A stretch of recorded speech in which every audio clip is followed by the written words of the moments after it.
تعلق تو ان کا مغرب سے ہی ہے، لیکن یہ اگر اسی طرح اپنا ہاتھ دوسروں کے ہاتھ میں دیتی رہتی تو اب تک مس کی بجائے مسز بن چکی ہوتی، عمران نے کہا، اور اینجلو کی زوردار کہکہوں سے کمرہ گونج اٹھا۔ یہ مسٹر سوپ ویسے عرف عام میں انہیں جانو کہا جاتا ہے، عمران نے صفدر کا تعارف کراتے ہوئے کہا۔ یہ غلط کہہ رہے ہیں، میرا نام صفدر سعید ہے اور یہ مس ہنا لولو نہیں بلکہ مس جولیانا فٹس واٹر ہیں۔ صفدر نے اپنا اور جولیا کا اصل تعارف کراتے ہوئے کہا۔ اچھا، تو یہاں آتے ہی تم لوگوں نے نام بدل لیے ہیں، چلو اچھا ہے، جیسا کام ویسا نام، عمران نے منہ بناتے ہوئے کہا۔ تو تم مجھ سے نام بھی چھپا رہے تھے، پھر ہم مل کر کیسے کام کریں گے، اینجلو نے برا سا منہ بناتے ہوئے کہا، اور پھر صفدر نے باری باری سب کا اصل ناموں کے ساتھ تعارف کرا دیا۔ ایک بات بتاؤ مسٹر اینجل ڈیول کہ یہ جگہ کتنی محفوظ ہے، عمران نے تعارف ختم ہوتے ہی اینجلو سے مخاطب ہو کر کہا۔ او کیوں، تم کیوں پوچھ رہے ہو، اینجلو عمران کی بات سن کر چونک پڑا۔ تم بتاؤ تو صحیح، عمران نے کہا۔ یہ بالکل نامعلوم سی جگہ ہے، کسی کے علم میں نہیں ہے، ویسے میری 4 مسلح آدمی چھت پر موجود ایک کمرے میں موجود ہیں کسی قسم کے خطرے سے نمٹنے کے لیے۔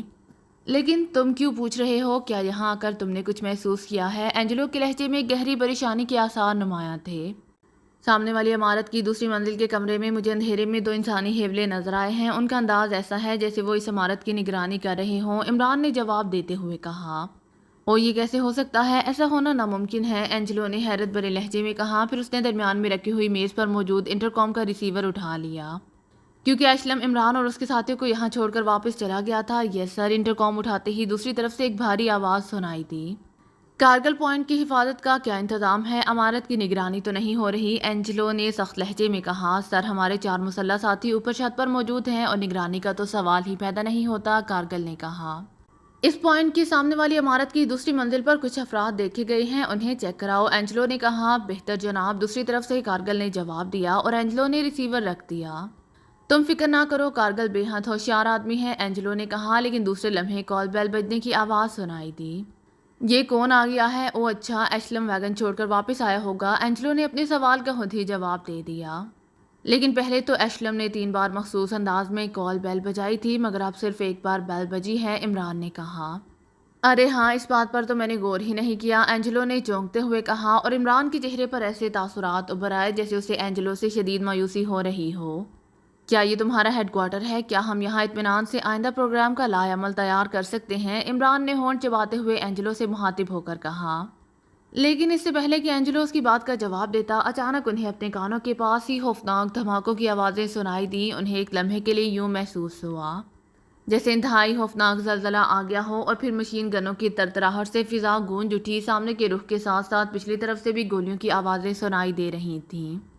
او یہ کیا ہو گیا، اینجلو تیزی سے راہداری کے دروازے کی طرف بھاگا، لیکن عمران نے اسے بازو سے پکڑتے ہوئے روک لیا۔ ادھر جانا موت کے منہ میں جانا ہے، کوئی اور راستہ نکالو، عمران نے تیز لہجے میں کہا۔ او آؤ میرے ساتھ، اینجلو نے پریشان سے لہجے میں کہا، اور وہ ایک دوسرے کمرے کے دروازے میں آ گیا جس میں سامنے کے رخ پر کھڑکیاں تھیں، اب فائرنگ کی آوازیں نزدیک آ رہی تھیں۔ اینجلو نے جلدی سے ایک الماری کھولی تو اس کا جادم الماری میں ایک مشین گن رکھی ہوئی عمران کو نظر آ گئی، جس کے ساتھ گولیوں کا پٹا بھی موجود تھا۔ اینجلو تو الماری میں جھک کر کوئی چیز تلاش کر رہا تھا، لیکن عمران نے جھپٹ کر وہ مشین گن اٹھائی اور پھر وہ تیزی سے ایک کھڑکی کی طرف لپکا۔ اس نے کھڑکی کا پٹ ذرا سا کھولا تو اس نے 2 افراد کو، جنہوں نے سرخ رنگ کے اوور کوٹ پہنے ہوئے تھے، اچھل کر ٹوٹے پھوٹے برآمدے میں آتے ہوئے دیکھا، جبکہ چھت پر سے ان پر گولیاں برس رہی تھیں۔ عمران نے مشین گن کی نال سیدھی کی اور دوسرے لمحے ٹریگر دبا دیا، ترتراہٹ کی آواز کے ساتھ ہی برآمدے میں پہنچنے والے دونوں افراد لٹوؤں کی طرح گھومتے ہوئے وہیں برآمدے میں ڈھیر ہو گئے۔ آؤ آؤ، بھاگ کر آؤ، اس لمحے اینجلو نے چیختے ہوئے کہا، اور عمران نے تیزی سے مڑ کر دیکھا تو جہاں چند لمحے پہلے الماری تھی وہاں اب ایک خلا نظر آ رہا تھا۔ یہاں سے سیڑھیاں خفیہ سرنگ میں جاتی ہیں جہاں سے تم آسانی سے نکل سکتے ہو، اینجلو نے چیخ کر کہا، اور عمران نے اپنے ساتھیوں کو آگے بڑھنے کا اشارہ کیا، اور دوسرے لمحے اینجلو کے ساتھ دوڑتے ہوئے اس خلا کو پار کر گئے۔ آخر میں عمران نے اسے پار کیا، سیڑھیاں نیچے اتر کر واقعی ایک سرنگ میں جا کر ختم ہو رہی تھی۔ وہ سب اینجلو کی رہنمائی میں دوڑتے ہوئے سرنگ کے اختتام پر پہنچے تو وہاں بھی سیڑھیاں اوپر کو جا رہی تھیں۔ وہ سب سیڑھیاں چڑھ کر ایک اور کمرے میں پہنچ گئے۔ یہ بالکل اسی قسم کا کمرہ تھا جیسے کمرے میں وہ پہلے موجود تھے، لیکن یہاں فضا خاموش تھی۔ اس کا مطلب یہ تھا کہ یہ پہلے جیسا دوسرا مکان تھا۔ آؤ آؤ، اینجلو نے اشارہ کرتے ہوئے کہا، اور وہ اس کمرے سے نکل کر برآمدے میں پہنچے اور پھر چھوٹا سا لان پار کر کے اس مکان کے پھاٹک تک پہنچ گئے۔ انہیں تھوڑی دور ہی خوفناک دھماکوں اور گولیوں کی ترتراہٹ کی آوازیں سنائی دے رہی تھیں۔ یہ علاقہ تو یقیناً ان لوگوں نے گھیر رکھا ہوگا، عمران نے پھاٹک کے قریب پہنچتے ہوئے کہا۔ نہیں، یہ مکان دوسری طرف ہے، بالکل مخالف سمت میں، اینجلو نے پھاٹک کی ذیلی کھڑکی کھولتے ہوئے کہا۔ اور پھر وہ سب سے پہلے خود باہر نکلا اور اس کے بعد ایک ایک کر کے وہ سارے باہر آ گئے۔ یہ واقعی کوئی اور سڑک تھی، لیکن اس وقت یہاں ٹریفک نہ ہونے کے برابر تھی۔ اکا دکا آدمی نظر آ رہے تھے، وہ بھی اپنے مکانوں میں غائب ہوتے جا رہے تھے۔ اینجلو سائیڈ میں چلتا ہوا تیزی سے آگے بڑھا، وہ سب اس کے پیچھے تھے، لیکن عمران کی تیز نظریں ارد گرد کا جائزہ لے رہی تھیں۔ کچھ فاصلہ طے کرنے کے بعد اینجلو ایک اور سڑک پر مڑا اور پھر سامنے موجود ایک چھوٹے سے ہوٹل کے برآمدے میں داخل ہو گیا۔ وہ اس کے مین گیٹ کی طرف جانے کی بجائے سائیڈ میں سے ہوتا ہوا اس کی پشت پر آیا۔ یہاں ایک چھوٹا سا دروازہ موجود تھا۔ اینجلو نے دروازے پر مخصوص انداز میں دستک دی تو دروازہ خود بخود کھلتا چلا گیا۔ دوسری طرف ایک بھاری مونچھوں والا مشین گن بردار کھڑا تھا۔ او باس آپ، مونچھوں والے نے اینجلو کو دیکھتے ہی بری طرح چونک کر کہا۔ ٹونی موجود ہے؟ اینجلو نے پوچھا۔ یس باس آئیے، مونچھوں والے نے کہا اور تیزی سے مڑ گیا۔ یہ ایک طویل راہداری تھی جس کا اختتام ایک بڑے سے ہال نما کمرے میں ہوا، جس میں لمبی لمبی میزیں موجود تھیں۔ فرنیچر کا انداز بتا رہا تھا کہ یہ گیم ہال ہے، یہاں جوا کھیلا جاتا ہے، لیکن اس وقت یہاں کوئی آدمی موجود نہیں تھا۔ البتہ ایک کونے میں ایک کمرہ شیشوں کا بنا ہوا تھا، جس کے شیشوں سے پردے لہراتے ہوئے نظر آ رہے تھے۔ مونچوں والا ہال میں داخل ہوتے ہی تیزی سے دوڑتا ہوا اس کمرے میں گھس گیا اور دوسرے لمحے اس کمرے سے ایک ادھیڑ عمر آدمی باہر آ گیا۔ اس کا سر گنجا تھا اور ناک طوطے کی چونچ کی طرح مڑی ہوئی تھی۔ او باس آپ اور یہاں، گنجے نے انتہائی پریشان لہجے میں کہا۔ ٹونی ٹرانسپورٹ کا بندوبست کرو، پوائنٹ نمبر 12 پر حملہ ہو گیا ہے، ہم بڑی مشکل سے وہاں سے نکل سکے ہیں، اینجلو نے تحکمانہ لہجے میں گنجے سے مخاطب ہو کر کہا۔ او آئیے باس، ٹونی نے ہاتھ ملتے ہوئے کہا اور تیزی سے سائیڈ کی دیوار میں موجود ایک دروازے کی طرف بڑھتا چلا گیا۔ یہ دروازہ ایک برآمدے میں کھلتا تھا۔ برآمدے سے باہر ایک بڑی سی ویگن موجود تھی جس پر آسٹر ہوٹل کا نام لکھا ہوا تھا۔ آؤ عمران جلدی کرو، اب ہم محفوظ طریقے سے نکل سکتے ہیں، اینجلو نے جلدی سے ڈرائیونگ سیٹ کا دروازہ کھولتے ہوئے کہا اور پھر عمران کے اشارے پر سب اس ویگن میں سوار ہو گئے۔ عمران اینجلو والی ساتھ والی سیٹ پر بیٹھ گیا اور اینجلو نے ویگن موڑ کر اس کا رخ سامنے نظر آنے والے پھاٹک کی طرف کر دیا۔ مونچھوں والا اس دوران پھاٹک تک پہنچ چکا تھا، چنانچہ جیسے ہی ویگن اس کے قریب پہنچی، مونچھوں والے نے پھاٹک کھول دیا۔ اینجلو ویگن لے کر اندر چلا گیا۔ اب وہ ایک چوڑی سڑک پر تھے۔ اینجلو نے اسٹیئرنگ کاٹا اور ویگن ہاسی تیز رفتاری سے دائیں طرف بھاگتی چلی گئی۔ یہ سرخ اوور کوٹ والے کیا ریڈ آرمی کے آدمی تھے؟ عمران نے اینجلو سے مخاطب ہو کر کہا۔ سرخ کوٹ والے؟ او یہ تو ریڈ آرمی کے ایکشن شعبے کے افراد کا لباس ہے اور اس کا مطلب ہے کہ وہ بڑے منظم طریقے سے ہم پر حملہ ہوا ہے، اینجلو نے پریشان سے لہجے میں جواب دیتے ہوئے کہا۔ لیکن تم تو کہہ رہے تھے کہ یہ جگہ نامعلوم اور محفوظ ہے، پھر یہ حملہ کیسے ہوا؟ اس حملے سے تو ظاہر ہوتا ہے کہ انہیں صرف ہماری آمد کا انتظار تھا، عمران نے انتہائی سنجیدہ لہجے میں کہا۔ میری سمجھ میں خود یہ بات نہیں آ رہی کہ یہ سب کچھ کیسے ہوا، آج سے پہلے ایسا کبھی نہیں ہوا، یہ تو باقاعدہ مخبری معلوم ہوتی ہے، لیکن میرا آدمی کبھی کوئی مخبری نہیں کر سکتا، یہ بات تو طے شدہ ہے، ورنہ ہماری پارٹی نہ جانے کب کی ختم ہو چکی ہوتی، اینجلو نے بڑے ٹھوس لہجے میں جواب دیتے ہوئے کہا۔ تو تمہارا مطلب ہے کہ ہم میں سے کسی نے مخبری کی ہے، عمران نے برا سا منہ بناتے ہوئے کہا۔ ایسا سوچنا ہی حماقت ہے عمران، لیکن یہ پھر سب کچھ کیسے ہوا؟ اینجلو نے فوراً ہی جواب دیا۔ مجھے یہاں کے حالات تمہارے بتائے ہوئے حالات سے یکسر ہی نظر آتے ہیں، اسی لیے مجھے نئے سرے سے اپنی منصوبہ بندی کرنی ہوگی۔ بہرحال اب تم ہمیں کہاں لے کر جا رہے ہو؟ عمران نے پوچھا۔ اس کا لہجہ توقع سے کچھ زیادہ ہی خشک تھا۔ ایک ایسی جگہ جس کا پتہ سوائے میرے کسی آدمی کو نہیں، وہاں بہرحال تم ہر لحاظ سے محفوظ ہوگے، اینجلو نے کہا۔ وہاں میک اپ کا سامان اور اسلحہ وغیرہ مل جائے گا، کیونکہ ہمارا سامان تو ایئرپورٹ پر ہی رہ گیا ہے، عمران نے کہا۔ سب کچھ مل جائے گا عمران نے، اور اپنے سامان کی فکر بھی مت کرو، اشلم بے حد ہوشیار آدمی ہے، اس نے ضرور کوئی اچھا سا بندوبست کیا ہوگا، اینجلو نے جواب دیا اور عمران خاموش ہو گیا۔ ویگن تیزی سے سڑک پر آگے بڑھی جا رہی تھی۔ کمرے میں گہری خاموشی طاری تھی۔ بڑی سی میز کے پیچھے ریڈ چیف خاموش بیٹھا دانتوں سے اپنے ہونٹ چبا رہا تھا، اس کے چہرے پر سرخی چھائی ہوئی تھی۔ میز کے سامنے ایک لمبا ترنگا لیکن ٹھوس جسم کا مالک ہیرو ٹائپ نوجوان بیٹھا ہوا تھا، اس کا چہرہ مہرا اور انداز ایسا تھا جیسے جیمز بانڈ ٹائپ فلموں کا ہیرو ہو۔ فراخ پیشانی پر سنہرے رنگ کے گھنگریالے بالوں کی ایک لٹ جھول رہی تھی، چوڑے کاندھے قدرے اوپر کو اٹھے ہوئے تھے اور وہ اپنے سامنے ایک فائل رکھے اسے ہاتھ فلمی انداز میں پڑھ رہا تھا۔ چہرے پر سخت گیری اور شفاقی کے تاثرات نمایاں تھے۔ تو باس آپ کو اطلاع مل گئی کہ یہ لوگ یہاں ڈی پی کی مدد کرنے آ رہے ہیں تاکہ یہاں کا نظام حکومت بدل سکیں؟ ہیرو ٹائپ نوجوان نے ایک طویل سانس لیتے ہوئے فائل سے نظریں اٹھا کر سامنے بیٹھے ہوئے ریڈ چیف سے مخاطب ہو کر کہا۔ ریڈ چیف اس وقت بغیر نقاب کے تھا۔ ہاں مارشل، مجھے مخبری ہو گئی تھی، لیکن چونکہ مخبر کو خود اس ایئرپورٹ کا پتہ نہیں تھا جہاں اس چارٹر طیارے نے اترنا تھا، اور نہ اتنا وقت تھا کہ میں تمام چارٹر طیارے والی کمپنیاں چیک کر سکتا، اسی لیے میں نے اینجلو کے نام سے فائدہ اٹھایا۔ میرے پاس یہ اطلاعات پہلے سے موجود تھیں کہ اینجلو کے خاص آدمی ایشلم نے کانسٹائن والے رہائشی علاقے گرین پارک میں ایک رہائش گاہ لے رکھی ہے۔ اور میں اسے ایشلم کی نگرانی کرا رہا تھا۔ چنانچہ میں نے ایشلم کا فون ٹیپ کرایا تو مجھے یہ اطلاع مل گئی کہ کچھ افراد اس رہائش گاہ پر پہنچنے والے ہیں۔ چنانچہ میں نے خصوصی نگرانی کا حکم دے دیا، اور جب وہ لوگ توقع کے مطابق وہاں پہنچ گئے تو میں نے ایکشن شعبے کے افراد کو ان کے خاتمے کے لیے وہاں بھیج دیا۔ لیکن ابھی تھوڑی دیر پہلے مجھے جو رپورٹ ملی ہے اس نے مجھے بوکھلا دیا ہے، اسی لیے میں نے تمہیں بلایا ہے کہ یہ لوگ عام ایجنٹوں کے بس کا روگ نہیں معلوم ہوتے اور انہیں مارشل ہی کور کر سکتا ہے، ریڈ چیف نے کہا۔ او آپ کی مہربانی ہے چیف کہ آپ مارشل پر اس قدر اعتماد کرتے ہیں۔ آپ بے فکر رہیں، یہ لوگ مارشل سے بچ کر نہیں جا سکتے، نوجوان نے بڑے اعتماد بھرے لہجے میں جواب دیتے ہوئے کہا۔ بہرحال ابھی مجھے جو اطلاع ملی ہے اس کے مطابق ایکشن شعبے کے 8 افراد گولیوں کا نشانہ بن گئے ہیں۔ نگرانی کرنے والے شعبے نے جب انہیں ہلاک ہوتے دیکھا تو انہوں نے حملہ کر دیا۔ اس حملے میں اینجلو کے 6 افراد ہلاک ہو گئے، لیکن رہائش گاہ حالی ملی، وہاں ایک خفیہ راستے کا علم ہوا جو دور مخالف سمت میں ایک حالی رہائش گاہ میں جا نکلتا تھا۔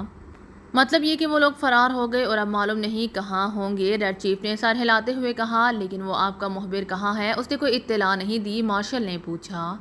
اس کی اطلاع کا میں ابھی تک انتظار کر رہا ہوں، لیکن اس کی طرف سے کوئی اطلاع نہیں ملی۔ ویسے یہ بھی بتا دوں کہ یہ مخبر پاکیشیا سیکرٹ سروس کا ہی رکن ہے، ریڈ چیف نے کہا، اور مارشل جیسے کرسی سے اچھل پڑا۔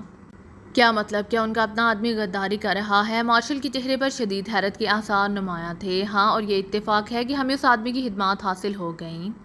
قصہ یہ ہے کہ پاکیشیا سیکرٹ سروس کی ٹیم کا انچارج ایک غیر متعلق شخص علی عمران کو بنایا گیا ہے۔ سیکرٹ سروس کے ممبران نے شاید اسے اپنی توہین سمجھا کہ ایک غیر متعلق آدمی جس کا نام علی عمران ہے، جو بظاہر ایک احمق سا نوجوان نظر آتا ہے، ان کا لیڈر بنے، لیکن وہ کھل کر سامنے اس کی لیڈرشپ سے انکار نہیں کر سکتے تھے۔ چنانچہ انہوں نے علیحدہ رہ کر وہاں کام کرنے کا پروگرام بنایا، اور اس سلسلے میں انہوں نے یہاں کے ایک ایسے آدمی سے رابطہ کیا جو جرائم کی دنیا کا شہنشاہ ہے، لیکن در پردہ وہ ریڈ آرمی کا خاص آدمی ہے۔ چنانچہ اس کے ذریعے سے مجھے اطلاع مل گئی، ریڈ چیف نے تمام تفصیل بتاتے ہوئے کہا۔ گڈ، یہ تو بہت اچھا ہوا، اس طرح تو ان کے پکڑے جانے کے 100% چانس ہے، مارشل نے مسکراتے ہوئے جواب دیا۔ ہاں چانس تو ہے، لیکن اب صورتحال قدرے پیچیدہ ہو گئی ہے۔ دونوں صورتیں ہو سکتی ہیں، ایک تو یہ کہ وہ مخبر اس حملے کے بعد چوکنا ہو جائے اور آئندہ کے لیے مخبری بند کر دے، یا پھر وہ کچھ دیر بعد اطلاع دے، کیونکہ جب تک وہ خود سیٹ نہ ہو وہ ہمارے آدمی سے رابطہ نہیں کر سکتا، ریڈ چیف نے جواب دیا۔ اس آدمی کا نام کیا ہے جس سے انہوں نے رابطہ قائم کیا ہے؟ مارشل نے پوچھا۔ الفائن کلب کا مالک الفائن، ریڈ چیف نے جواب دیا۔ او، الفائن کو تو میں اچھی طرح جانتا ہوں، وہ تو میرا گہرا دوست ہے، مارشل نے مسکراتے ہوئے کہا۔ یہ تو اور بھی اچھا ہوا، اب میری ہدایات کو غور سے سن لو۔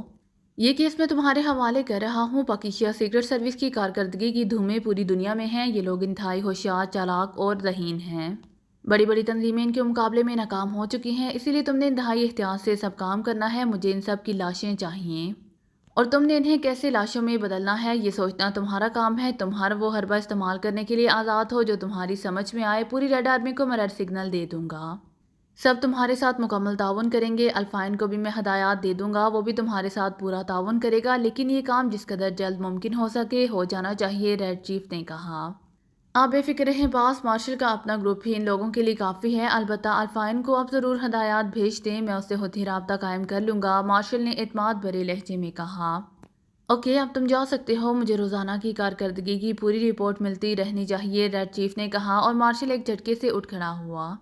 اس نے فوجی انداز میں ایک قدم پیچھے ہٹ کر ریڈ چیف کو سلیوٹ کیا، اور پھر فائل اٹھائے وہ تیزی سے مڑا اور انتہائی مستعدی سے قدم اٹھاتا دروازے کی طرف بڑھ گیا۔ اس کے قریب پہنچتے ہی بند دروازہ کھل گیا، اور پھر وہ دروازہ کراس کر کے ایک طویل راہداری سے ہوتا ہوا ایک چھوٹے سے کمرے میں پہنچا۔ اس کمرے میں اس کے پہنچتے ہی کمرہ خود بخود کسی لفٹ کی طرح اوپر کو اٹھتا چلا گیا۔